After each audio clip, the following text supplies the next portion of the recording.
Hello and good morning. Patrick Shea with Emerson Swan on the Applied Products Plumbing team. Here again today to talk about some developments in POWERS digital mixing valves, specifically the IntelliStation, moving from IntelliStation Jr and Sr to IntelliStation 2 and the IntelliStation 2 station. A mixing valve is a device that blends cold and hot water in a mirror where you're getting a desired output temperature. Now, the measure of a mixing valve is how well it blends the water and maintains the output set point over time. And that has to work with both low flow, medium flow, and high flow. Hope you all enjoyed my little video there on what exactly a mixing valve is. If you've ever taken a shower and you've used a handheld shower to adjust your temperature, behind it is a mixing valve. And other than that, you probably don't have any other mixing valves in your house, but in commercial buildings, schools, hospitals, other buildings, there are a wide variety of different mixing valves in use.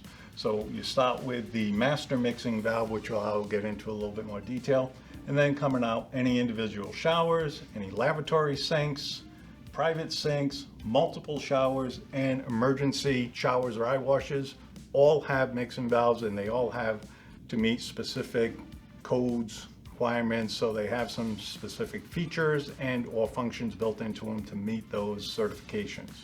But today we're going to focus on the ASSE 1017 master mixing valve. So back in the early 1900s, thermostatic first came about, and then they went to a liquid filled and then a paraffin, which POWERS still has in their thermostatic mixing valves, and they are available. There are certain applications they make sense, but the world has advanced to the part that we're incorporating more technology into our products and features. So a number of years ago, POWERS came out with the IntelliStation. Then they developed the IntelliStation Jr, which was very successful, and they both work really, really well.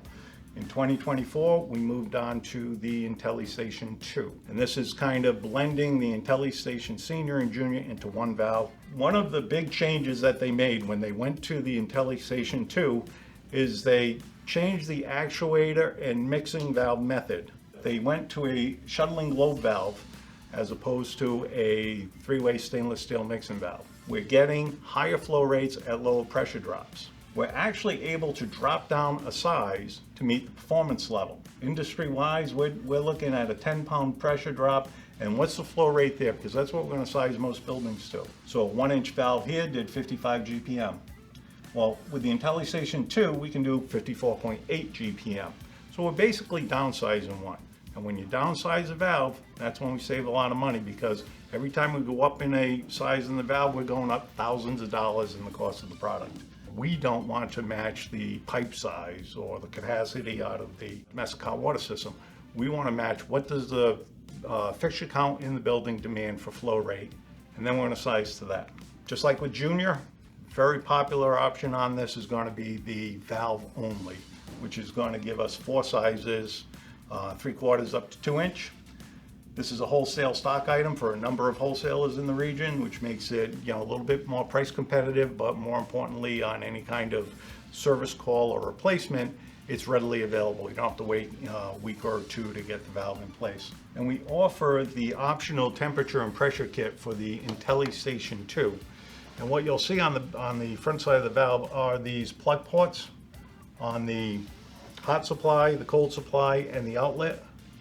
These would come off, and then the plugs would just pop in here, and we'll be able to read the temperature and pressure. It will, like every other IntelliStation valve, operate off of the outlet temperature sensor that is right in this position. Simple touchscreen navigation. You can have some features such as setback scheduling, data performance monitoring. You've got 3 different BMS connection methods.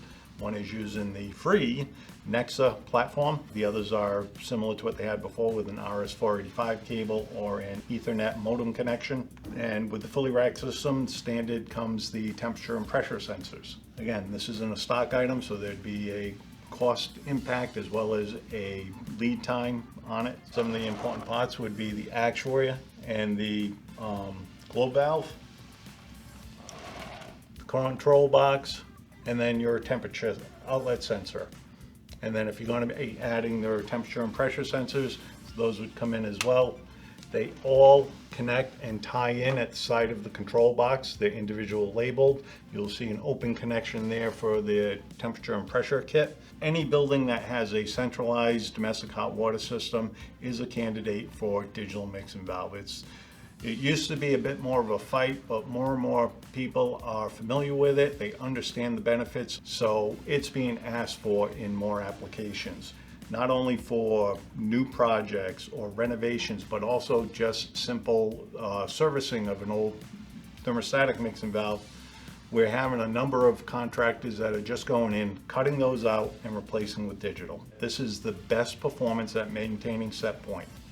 A condition that every thermostatic mixing valve has is trying to stay within the 7-degree differential that the ASSE 1017 allows. Powers, but also the competition, have been able to hold to a tighter set point range. So you're not seeing the big swings, you're not seeing what is known as creep, where overnight when no one's in the building and it's just a recirc coming through, you're going to see the temperatures increase to where it has in the storage tank. So if a facility is now storing at 140 and 150, there is a risk that you could get up to those temperatures with a thermostatic mixing valve. It's a standard installation application, so if you're getting the valve only, you're going to install it similar to what you would do with a thermostatic mixing valve. Plumbers understand this.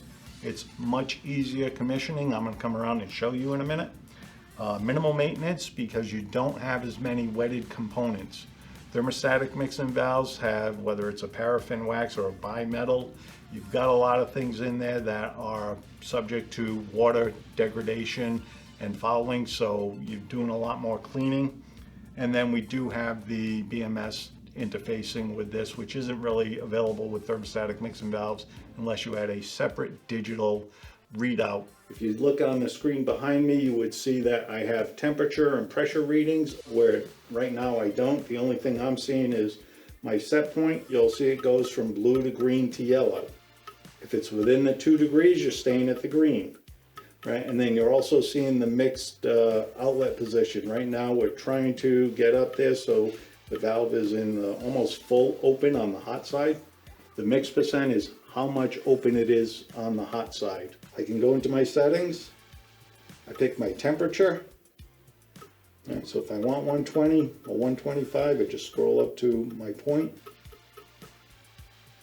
125, hit save, and now I've got it. Find out what type of BAS that they're going to be working with, make my selection, and then follow that through.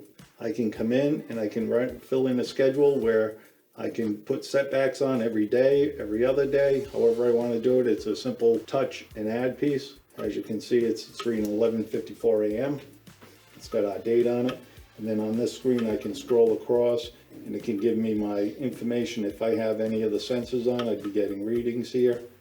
And then also on here, it'll tell me which pump is on or off. I can also control pumps on this valve. If I've got dual valves coming in and I want to cycle them, I can power through the control panel out to the valves. It just has to go to a relay switch to complete that connection.